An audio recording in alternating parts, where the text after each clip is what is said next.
नमस्कार दोस्तों। भारत के इतिहास में गुलाम वंश की सबसे महत्वपूर्ण भूमिका रही है। गुलाम वंश की स्थापना कुतुबुद्दीन ऐबक ने की थी, लेकिन क्या आप जानते हैं कि गुलाम वंश का अंतिम शासक कौन था?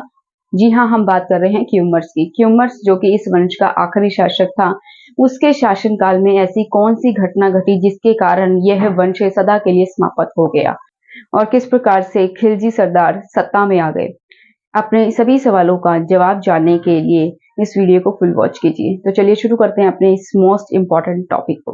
क्यूमर्स गुलाम वंश का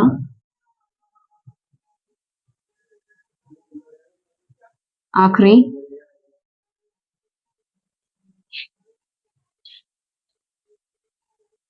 शासक, इसका शासनकाल था 1290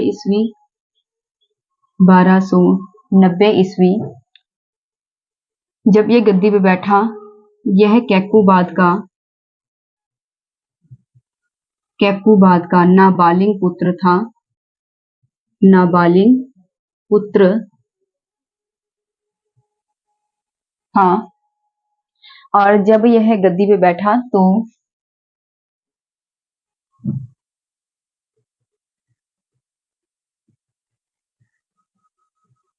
यह क्यूमर्स द्वितीय के नाम पर गद्दी पे बैठा। क्यूमर्स द्वितीय, ठीक है। हालांकि ये नाबालिग था, इसीलिए जब तक ये नाबालिग है, इसकी उम्र 18 साल नहीं होती, तब तक इसका संरक्षण किया था जलालुद्दीन ने, ठीक है। क्यूमर्स का संरक्षण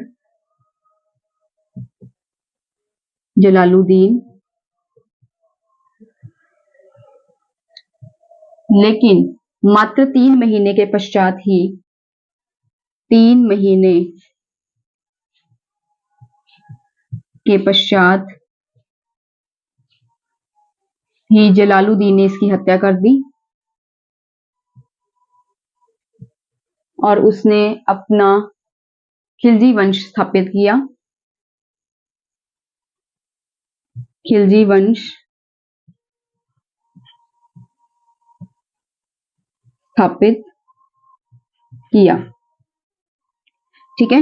और इस प्रकार से जो है गुलाम वंश जो है हमेशा के लिए उसका अंत हो गया। से एक बार दोबारा रिपीट कर लेते हैं। गुलाम वंश का आखिरी शासक क्यूमर्स, ठीक है, जिसका शासनकाल था 1290 ईस्वी में, और ये कैकुबाद का एक नाबालिग पुत्र था। जब ये गद्दी पे बैठा तो क्यूमर्स तृतीय के नाम पर गद्दी पे बैठा था। जो क्यूमर्स है, ये हालांकि नाबालिग था, इसीलिए इसका संरक्षक कौन था? जलालुद्दीन, ठीक है। जब तक इसकी उम्र 18 साल नहीं होती तो जलालुद्दीन इसका राज्य प्रबंध चलाने में इसकी मदद करता है।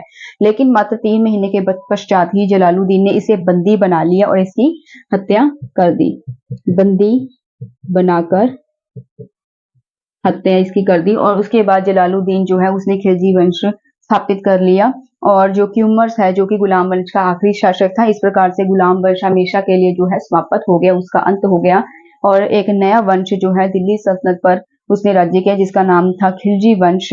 जलालुद्दीन जब गद्दी पे बैठा तो इसका नाम पड़ा जलालुद्दीन खिलजी, ठीक है। इस प्रकार से जो इलबरी तुर्क था, इलबरी तुर्क वंश समाप्त हो गया।